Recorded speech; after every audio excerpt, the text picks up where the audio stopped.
पिछले दिनों 52 साल के राजेश जी मेरे पास आए। दिन में 5 कप चाय पीते थे और उनकी मेन कंप्लेंट थी एसिडिटी और दिन भर थकान। मैंने उनसे सिर्फ एक सवाल पूछा और उनकी प्रॉब्लम की जड़ सामने आ गई। और हो सकता है कि यही बात आप पर भी लागू हो, क्योंकि सच ये है दोस्तों कि चाय आपको नुकसान नहीं करती, आपका चाय बनाने का तरीका और चाय पीने का जो तरीका है वो आपको नुकसान करता है। और 90% लोग रोज़ाना यही गलती करते हैं बिना जाने। तो आज की इस वीडियो में मैं आपको वही 3 छोटी छोटी बातें बताऊंगा जो कि एक आम चाय को या तो दवा बना देती हैं या फिर धीरे धीरे जहर। और साथ ही 2 ऐसी चीज़ें भी आज मैं आपको बताऊंगा जो कि आपकी चाय में डालते ही उसका फ़ायदा कई गुना बढ़ा देती है। और हाँ, कमेंट में ज़रूर बताइएगा आप दिन भर में कितने कप चाय पीते हैं। मुझे देखना है कि आप में से कौन सबसे ज़्यादा चाय पीता है। दोस्तों, ज़रा अपनी सुबह याद कीजिए। आंखें खुलती हैं और खाली पेट सबसे पहला काम 1 कप गरम कड़क चाय, फिर नाश्ता, फिर काम। दोपहर खाना खत्म हुआ नहीं कि हाथ फौरन से वापस चाय की तरफ चला जाता है। और शाम को थकान उतारने के नाम पर 2-3 कप और हो जाते हैं और हर एक कप में 2-2 चम्मच चीनी। और फिर होता क्या है, सुबह पहली चाय के बाद सीने में हल्की सी जलन, खाने के साथ चाय ना हो तो खाना अधूरा सा लगता है और दिन भर पीने के बावजूद शाम तक बॉडी निचड़ी हुई सी लगती है। और यही छोटी छोटी आदतें एक हेल्दी ड्रिंक को चुपचाप नुकसानदेह बना देती हैं। अगर मैं आपसे पूछूं कि आप चाय पीते कब हैं, तो आई एम श्योर कि आप में से ज़्यादातर लोगों का जवाब होगा सुबह खाली पेट और खाना खाते ही।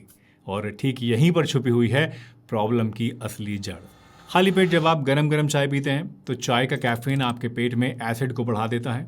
खाली पेट पर यह एसिड सीधा आपके पेट की लाइनिंग को इरिटेट करता है और यहीं से शुरू होती है पेट की वो जलन जो कि भूख तक को ख़त्म कर देती है। और दूसरी बात, थकान। जब आप खाना खाते ही तुरंत चाय पीते हैं तो चाय के अंदर मौजूद टैनिन्स आपके खाने का आयरन बॉडी में एब्जॉर्ब नहीं होने देता। और अगर आयरन कम एब्जॉर्ब हुआ तो खून में ऑक्सीजन कम पहुंचता है और बॉडी थकी थकी सी रहने लगती है। यानी प्रॉब्लम आपकी चाय में नहीं है, बस जिस टाइम पे आप चाय पीते हैं वो टाइम गलत है।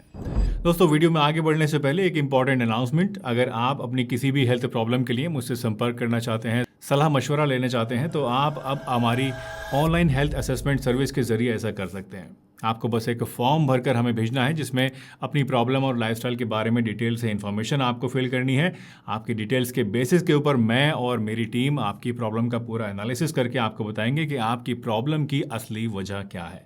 इसके लिए आप क्या कर सकते हैं और कैसे कर सकते हैं, इसका लिंक आपको डिस्क्रिप्शन में मिल जाएगा। बस एक बात ध्यान रखिएगा कि ये कोई टेलीफोनिक या वीडियो कंसल्टेशन सर्विस नहीं है, बल्कि एक कंप्लीटली ऑनलाइन सर्विस है जिसका मकसद आपको सही दिशा में गाइड करना है। चलिए वापस चाय पर आते हैं और अब मैं आपको वो 3 बातें बताता हूं दोस्तों जो कि आपकी चाय को न सिर्फ ठीक कर देंगी बल्कि इसे आपके लिए एक दवा बना देंगी, जिससे इसे पीने से आपको नुकसान नहीं होगा बल्कि उल्टा फ़ायदा होगा।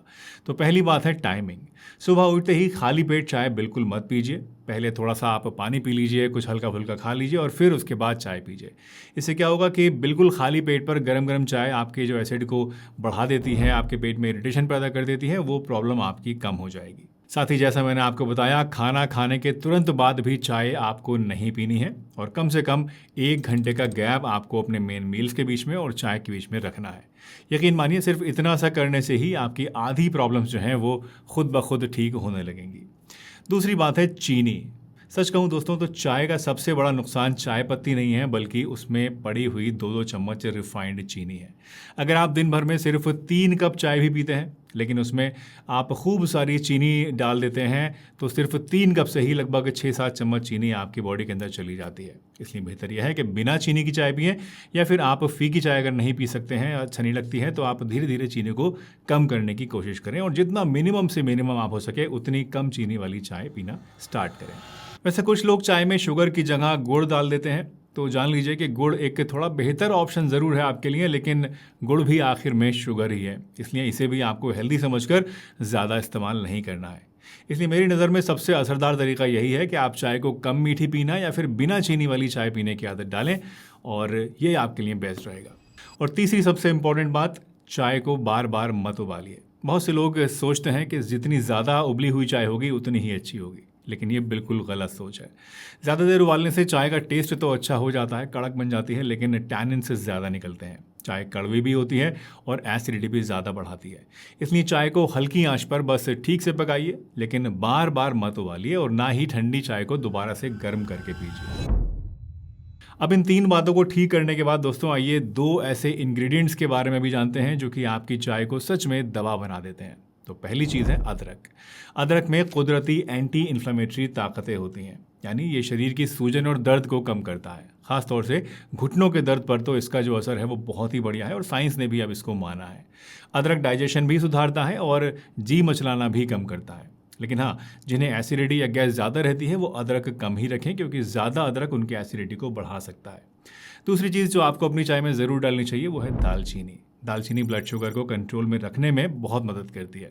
लेकिन एक ज़रूरी बात आपको हमेशा ध्यान रखनी है और वो ये कि अगर आप रोज़ाना दालचीनी लेने वाले हैं तो सीलन यानी श्रीलंकन दालचीनी ही लीजिएगा। जो आम सस्ती दालचीनी मार्केट में मिलती है, कैसिया सिनेमन वैरायटी वाली, जो कि हम मसाले में आमतौर पर यूज़ करते हैं, उसमें कुमेरिन नाम का एक कंपाउंड ज़्यादा होता है जो कि रोज़ाना लेने पर लीवर को नुकसान पहुंचा सकता है। सीलन दालचीनी में ये ना के बराबर होता है और इसीलिए डेली यूज़ के लिए ये ज़्यादा सेफ है। तो आपको दोस्तों करना क्या है?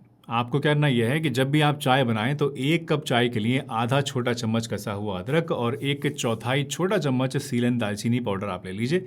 अगर चाहें तो एक छोटी सी इलायची कुचलकर भी चाय में डाल सकते हैं। इन सब चीज़ों को सबसे पहले आप पानी के साथ उबालिए, हल्की आंच पर पकाइए और चाय पत्ती और दूध तब डालिए जबकि ये सभी चीज़ें यानी मसाले जितने भी हैं अच्छे से उबल जाएं। इससे आपकी चाय का टेस्ट भी ज़्यादा अच्छा लगेगा आपको और इससे फ़ायदा भी आपको ज़्यादा होगा। दोस्तों चाय पीना कोई बुरी बात नहीं है, बस 2-3 बातें हमेशा याद रखिएगा। पहला तो ये कि दिन में आपको 2 से 3 कप चाय ही पीनी है, इतना ही ठीक है, लेकिन इससे ज़्यादा अगर पिएंगे तो ये आपके लिए नुकसानदेह भी हो सकती है। दूसरा, जिन्हें एसिडिटी या गैस ज़्यादा रहती है उन्हें चाय में अदरक हल्का डालना चाहिए और खाली पेट चाय बिल्कुल भी नहीं पीनी चाहिए। तीसरा, अगर आप ब्लड थिनर्स या डायबिटीज़ की दवा ले रहे हैं तो दालचीनी रेगुलर शुरू करने से पहले अपने डॉक्टर से एक बार ज़रूर पूछेगा, क्योंकि इन दवाइयों का जो असर है वो दालचीनी की वजह से और ज़्यादा बढ़ सकता है। और प्रेगनेंसी में अदरक दालचीनी लिमिटेड मात्रा में ही लें और छोटे बच्चों को बहुत ज़्यादा चाय ना दें, क्योंकि ज़्यादा चाय उनके लिए ठीक नहीं होती है। तो दोस्तों बात सिंपल सी है, चाय छोड़ने की ज़रूरत नहीं है, बस तरीका बदलने की ज़रूरत है। टाइम ठीक कीजिए, चीनी कम लीजिए और अदरक दालचीनी डालिए। और याद है शुरू वाले वो राजेश जी जो मैंने आपको जिनकी स्टोरी सुनाई थी, यही छोटी छोटी बातें अपनाने के कुछ हफ्तों में ही उनकी सुबह की जो जलन थी वो कम हो गई थी और थकान भी कम हो गई थी। वही चाय जो उन्हें नुकसान दे रही थी अब उनकी सेहत को संभाल रही है और आपके साथ भी बिल्कुल ऐसा ही हो सकता है। अगर ये वीडियो आप पे काम की लगी हो आपको तो इसको लाइक कीजिएगा, अपने घर वालों के साथ शेयर कीजिए, ऐसे लोगों के साथ शेयर कीजिए जो चाय के शौकीन हैं। और अगर मन में कोई सवाल है, कुछ और चीज़ ऐसी है जो समझ में नहीं आई है, पूछना चाहते हैं किसी भी और प्रॉब्लम से रिलेटेड या चाय से रिलेटेड, तो आप नीचे कमेंट में मुझसे पूछ सकते हैं। मैं कोशिश करूँगा आप सभी कमेंट्स का जवाब देने की, बट सबका नहीं दे पाता हूँ क्योंकि टाइम लिमिटेड रहता है। तो अगर नहीं दे पाऊँ तो माफ़ कीजिएगा, बट कोशिश करूँगा ज़्यादा से ज़्यादा जवाब देने की। मिलता हूँ आपसे अगली वीडियो में, तब तक अपना ध्यान रखिए, हंसते रहिए, मुस्कुराते रहिए, रोज़ कुछ ना कुछ नया सीखते रहिए ताकि आप रह सकें हेल्दी हमेशा।